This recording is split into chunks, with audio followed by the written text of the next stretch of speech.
ಎಲ್ಲಪ್ಪ ಅವನು? ಫ್ರೆಂಡ್ಸ್ ಜೊತೆ ಹೋದ್ನಮ್ಮ. ಬಸ್ಸಲ್ಲಿ ಬಂದೆ, ಕರ್ಕೊಂಡ್ ಬರಕ್ಕೂ ಬರ್ಲಿಲ್ಲ ಅವನು. ಏನ್ ಕೆಲಸ ಐತೇನೋ ಪಾಪ.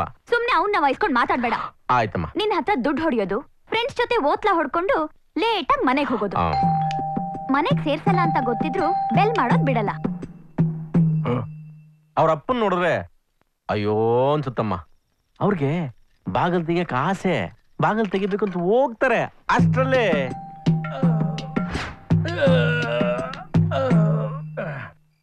ನೀನ್ ಯಾಕಪ್ಪ ಬಾಗಲ್ ತೆಗಿತೀಯಾ? ನೀನ್ ಸುಮ್ಮನೆ ಮಲಿಕೋ. ಅವನ ಆಚನೆ ಬಿದ್ದಿರ್ಲಿ. ಅವ್ರ ಅಣ್ಣ ಗರ್ ಅಂತ ಲುಕ್ ಕೊಡ್ತಾನೆ. ಅದನ್ನ ನೋಡಿ ಅವ್ರಪ್ಪ ಅಲ್ಲೇ ಮಲ್ಕೊಂಡ್ಬಿಡ್ತಾರಮ್ಮ ಪಾಪ. ಇವನ್ ತಮ್ಮ ದೊಡ್ಡ ಕುಡ್ಮಿ ತರ, ಬೆಲ್ ಸೌಂಡ್ ಕೇಳಿದ್ರು ಕೇಳ್ದಿರೋ ಒಂಥರ ಇರ್ತಾನೆ. ಇವ್ರೆಲ್ರಿಗಿಂತ ಇವ್ರ ಹೊತ್ತಿಗೆ ಇನ್ನೂ ಸೂಪರ್. ಎಲ್ಲ ಗೊತ್ತಿದ್ರು ಏನು ಗೊತ್ತಿಲ್ದಿರೋ ತರ ಮುಸ್ಕ್ ಹಾಕೊಂಡ್ ಮಲ್ಕೊಂಡ್ಬಿಡ್ತಾರೆ. ಸರಿಮ್ಮ, ಲೇಟ್ ಆಯ್ತು, ಬಾಗ್ಲಾಕೊಂಡು ಮಲ್ಕೋಗಮ್ಮ. Okay bye, good night. ಅಯ್ಯೋ ಡ್ಯಾಡಿ, ಅವನಲ್ಲಿ ಬಂದಿರ್ತಾನೆ, ಒಳಗ್ ಕರ್ದು ನೀನೇ ಬಾಗ್ಲ ಹಾಕು.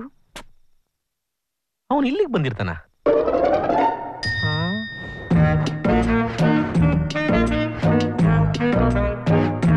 ಡ್ಯಾಡಿ, ಪುಂಗಿ ಊದಕ್ ಶುರು ಮಾಡ್ತಾನೆ, ತಲೆ ಆಡ್ಸು.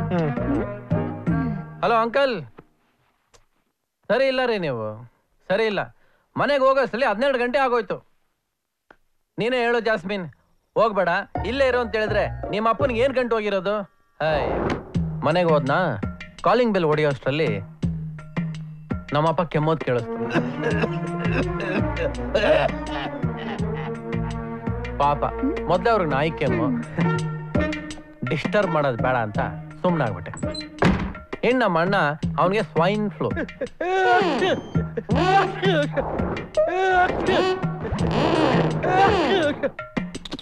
ಭಯಂಕರ ಕೆಮ್ತಿದ್ದ, ಅದಕ್ಕೆ ಎಬ್ಬರಿಸ್ಲಿಲ್ಲ. ನನ್ನ ತಮ್ಮ ಚಿಕ್ಕವನಿಗೆ ಚಿಕನ್ ಗುನ್ಯಾ, ಎದ್ದೊಳಕ್ಕೆ ಆಗ್ತಿರ್ಲಿಲ್ಲ.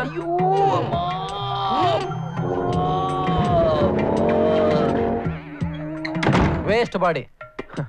ಇನ್ನು ನನ್ನ ಅತ್ತಿಗೆಗೆ ಡೆಂಗ್ಯೂ, ಉಸಿರಾಡೋದೇ ಕಷ್ಟ ಅವಳಿಗೆ.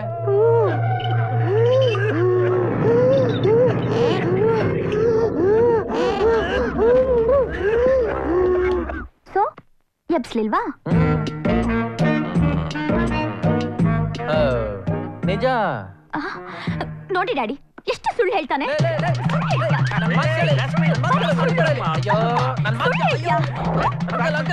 ಸ್ವಲ್ಪ ಅಯ್ಯೋ